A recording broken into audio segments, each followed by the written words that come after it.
I'm sorry, Jimmy. I'm sorry, Rachel. Cine nu știe pe Gil Dobrică, bună dimineața, maestre, bună ziua. Bună dimineața, Dorule, bine te-am regăsit. Și maestru, ca de obicei, nu vine singur, nu vine cu mâna goală, vine cu prietenul nostru Ion Popa. Bună dimineața. Bună dimineața, din nou bine v-am regăsit, mă bucur că suntem din nou împreună. Tudor Gheorghe, al viitorului, vreau să vă spun. Salut, Ioane, ce-i faci? Să treci, neadorul, bingo! Olteni, 100% în această dimineață. Cum? Aer curat de la Izbiceni. Da, proaspăt. Dragii mei telespectatori, vreau să vă spun că Olteni 100% avem în această dimineață aici alături de noi.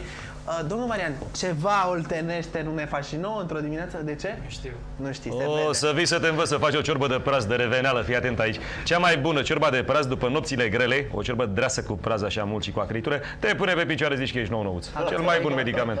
Știi ce se află în geanta oricărui oltean? O legătură de praz. Dar unde? Dar nu-ți dau voie să ieși din localitate până la răs prazul.